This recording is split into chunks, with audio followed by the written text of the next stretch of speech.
জুলাই সনদ চূড়ান্ত হলেও এর বাস্তবায়ন নিয়ে রাজনৈতিক দলগুলোর মতানৈক্য দূর করা ও আগামী শুক্রবার সনদে সই করাতে সবাইকে রাজি করানোর লক্ষ্যে জরুরি ভিত্তিতে এই বৈঠক ডাকে জাতীয় ঐক্যমত্য কমিশন। সভাপতিত্ব করেন প্রধান উপদেষ্টা ডক্টর মোহাম্মদ ইউনূস।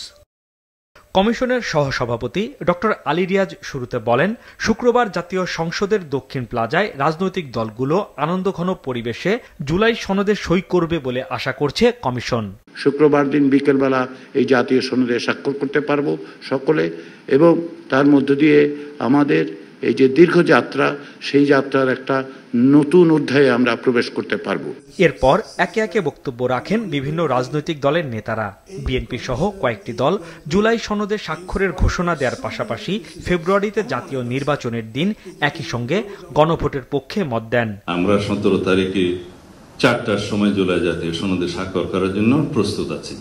বিএনপির পক্ষ থেকে প্রতিরক্ষা বাহিনীর সঙ্গে সরকারের ভারসাম্যমূলক সম্পর্ক বজায় রাখার আহ্বান জানানো হয়।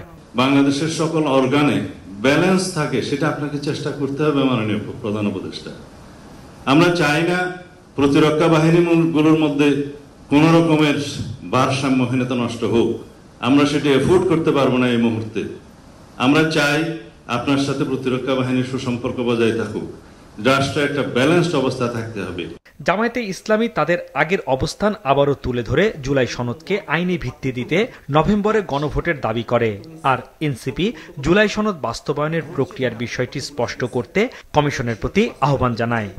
আমরা চাই জুলাই সনদ বাস্তবায়নের পথটাকে পরিষ্কার করে তারপরে আমরা সনদ স্বাক্ষর করার দিকে অগ্রসর হব। নভেম্বরের মধ্যে গণভোট আয়োজন করে জুলাই সনদকে আইনি ভিত্তি দিয়ে এর ভিত্তিতে পরবর্তী কার্যক্রম পরিচালনা করতে হবে। বৈঠকের সমাপনী বক্তব্যে ঐক্যমত্য কমিশনের সভাপতি ও প্রধান উপদেষ্টা বলেন, ফেব্রুয়ারিতে জাতীয় সংসদ নির্বাচন হবেই। জুলাই সনদ নির্বাচনের অংশ। সংস্কার আলোচনায় অংশ নেওয়া সকল দল এতে সই করবে বলে আশাবাদ জানান তিনি। ফেব্রুয়ারি মাসে নির্বাচন হবেই, এটা এই যে ঐক্যমত্য কমিশনের যে সনদ, এটা সনদেরই অংশ। এখন এটার সঙ্গে এটা জড়িত। এটা এমন না যে কথার কথা বলে ফেলেছি, আচ্ছা ঠিক আছে 2 দিন পরে হলে কি হয়, ওরকম না। এটা ফেব্রুয়ারিতে হবে এবং ওই যে বারে বারে বলেছে এটা উৎসবমুখর নির্বাচন হবে। সেই উৎসবমুখর নির্বাচনের জন্য যা যা করতে হয় সবটা আমরা করবো, আমাদের সাধ্যে যতগুলো। এটার সঙ্গে আমরা কোনো কম্প্রোমাইজ করবো না। বৈঠক শেষে বেরিয়ে এসে গণমাধ্যমের কাছে তাদের অবস্থান আরো স্পষ্ট করেন নেতারা। কেউ বলেছেন জুলাই সনদ স্বাক্ষর অনুষ্ঠানে যাবেন, কেউ বলেছেন দেখা যাক, আর কেউ বলেছেন যাবেন না। যে সমস্ত বিষয়ে দ্বিমত অথবা ভিন্ন পথ সেগুলো সংকলিত করা। এখন আমাদের সিদ্ধান্ত হয়েছে জুলাই জাতীয় সনদ স্বাক্ষরিত হবে উইথ নোট অফ ডিসেন্ট। যে সমস্ত বিষয়ে ভিন্ন মত আছে সেগুলো স্পষ্ট করে উল্লেখ করা সহ 17 তারিখে আশা করি যাব।